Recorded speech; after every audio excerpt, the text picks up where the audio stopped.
Gamer Girl has been acquired. Well, technically, second Gamer Girl. Yes, as mentioned in the last review, which was the Figma Skull, I would be reviewing the Persona 5, the animation technically, Figma Futaba Sakura. And here she is, with all her accessories, and her box. And I'm actually on a desk. Well, mainly because I'm getting a PC and stuff. But now I actually do have a display place that isn't just my floor or a kitchen counter. Here she is in all her glory. This is a very mixed figure, if you ask me, because there are some things that are really good, like the image of her. They captured her perfectly. Like, look at that. That's the spitting image of Futaba Sakura. It has all her layers, right, with her, I think that's a bra, her, like, kind of coat, jacket thing, her shirt, and then her shorts, and then thigh-highs, boots, and whatnot. And we have a whole lot of stuff to get into. And yes, I actually do now have all 3 of the Yoha squad. Don't worry, I'll review these some point. Like I said, she looks pitch perfect to how she does in the game. So let's go over the accessories. She's kind of a bit light on accessories, unfortunately, but I did actually get her a sale at GameStop.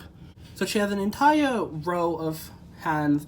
She has some splayed open hands, some fists, some grabby hands, usually for her phone, and then she has even more grabbier hands for nothing, actually.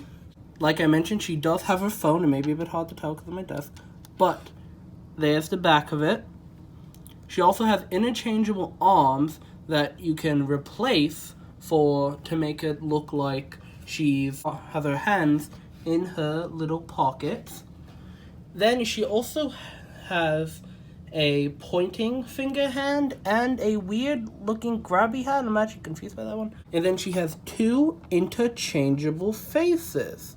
One is the neutral face and the other is a more angry expression. And then the real surprising one is she has her mask, not the one she has when she's a phantom thief, but that she has to wear when she's too afraid in LeBlanc, which is really cool. So while it's not a whole ton of accessories, there's still a lot for interchangeability. Now that we've been over accessories, let's go over articulation. This is where this figure kind of messes up a bit. So head is on a normal Figma joint, basically 2 ball joints, so you can do some weird shit like that. She can look all the way up like that, but her hair does kind of get in the way. Speaking of the hair, there is a hinge joint that's a bit ugly, but I think it's okay. And she can look down that much. And of course, side to side. Her arms go all the way out like this, but they could actually go up higher if it wasn't for this little fluff on the outfit, but that's okay. There's also another kind of like double ball joint thing. It also swivels, and the elbow, unfortunately, because of the bulky nature of the jacket, it only hits a real 90. And then hands are ball jointed completely. They're really good. Torso does bend like that, but not a whole lot. Now the jacket. Let's talk about the jacket. The jacket is split up into 2 parts. The problem is, you'll see the scope kind of breaks up when you basically move it at all. So you can break it out like that, but it doesn't really look that good. So yeah, articulation, at least on the up half, is kind of limited, but on the lower half, for the legs, she can go out that far. And go back a little bit. There's a bit of a swivel down here at the top of her thigh high. Her knee goes up there a bit over 90. It's good. Feet, ball jointed again, and there's no toe joint like normal Figmas, which I think is fine. She has very standard articulation, which is fine because it is just her normal real life clothes. She isn't going to be doing a bunch of really dynamic poses. What you have there is enough.